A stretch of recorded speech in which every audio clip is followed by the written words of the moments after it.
வணக்கம். புதிய நெடுஞ்சாலையோட கும்பகோணம் என்ட்ரன்ஸான ரயில்வே கேட்டு பாலம், தாராசுரம் பாலம் எப்படி இருக்குன்னு பார்ப்போம். போய் ரொம்ப நாள் ஆச்சு. கீழே போய் பார்ப்போம். ஏன்னா இது ஒரு யூ-டர்ன்.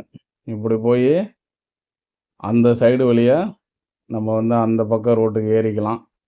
அதனால் யூ-டர்ன் ஒரு போர்டே கூட வச்சுருக்காங்க. போய் பார்ப்போம். இந்த ரயில்வே பாலம் தான் ரொம்ப பெரிய பாலம், உங்களுக்கே தெரியும். பல வருஷமாக போட்டுக்கிட்டு இருந்தாங்க. போட்டு இப்போ ஓப்பன் பண்ணி நல்லா சிறப்பாக இப்போ வாகனங்கள்லாம் போய்கிட்டுருக்கு. இந்த யூ-டர்ன் போட்டிருக்கு பார்த்தீங்களா, இதுதான். அப்படியே போங்க.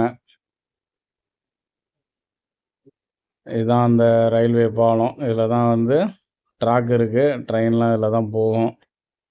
அந்த பக்கம் இங்கேருந்து அங்கே போக முடியாது, அங்கேருந்து இங்கே போக முடியாது. ஏன்னா இடையில ட்ராக் இருக்குது. அதனால் ரொம்ப பேர் இப்போ நம்ம போனபோது கூட எப்படிங்க போகணும் அந்த பக்கம் அப்படின்னு கேட்டாங்க. ஒன்லி பாலம் தான், பாலத்து மேலே தான் போக முடியும் அப்படின்னு சொல்லி வழி அனுப்பி விட்டோம். அது மாதிரி இந்த பக்கத்துலேருந்து இப்போ போய் மேலே ஏறணும். ஆனால் ஏறலை. அந்த ஒர்க்கு தான் இப்போ பெண்டிங்கில் இருக்குது.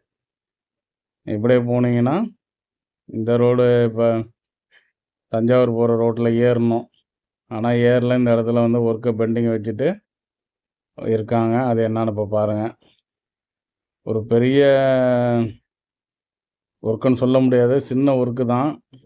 இருந்தாலும் அதையும் கம்ப்ளீட் பண்ணல அப்படின்னு தெரியல. ரொம்ப மாதங்களாகவே இப்படி வச்சுருக்காங்க. இதில் எந்த ஒரு பிரச்சனையும் இருக்கிற மாதிரி தெரில. அப்படியே அதை ஜாயின் பண்ணிட வேண்டியதான். இங்கே பாருங்கள், அப்படியே வச்சுருக்காங்க பார்த்தீங்களா. நம்ம போக முடியாது. திருப்பி வந்த வழியிலே திரும்பி இப்போ இந்த பாலத்தில் இப்படி ஏறி பாலம் வளையப்பேட்டைன்னு ஒரு இடம் வருங்கள, அந்த இடத்துல தான் இனிமேல் நமக்கு யூ-டர்ன் கிடைக்கும். இங்கேருந்து நீங்கள் இந்த பாலத்துக்கு அப்புறம் கொஞ்சம் தூரம் ஒரு 1 கிலோமீட்டர் 1.5 கிலோமீட்டர் போயிட்டு தான் உங்களுக்கு யூ-டர்ன் கிடைச்ச பிறகு தான் நீங்கள் அந்த பக்கம் சாலையை பயன்படுத்தி ஐயம்பேட்டை, பாபநாசம், தஞ்சாவூர்லாம் போக முடியும். பாருங்கள். நன்றி, வணக்கம். சப்ஸ்கிரைப் பண்ணுங்கள், வீடியோ ஷேர் பண்ணுங்கள்.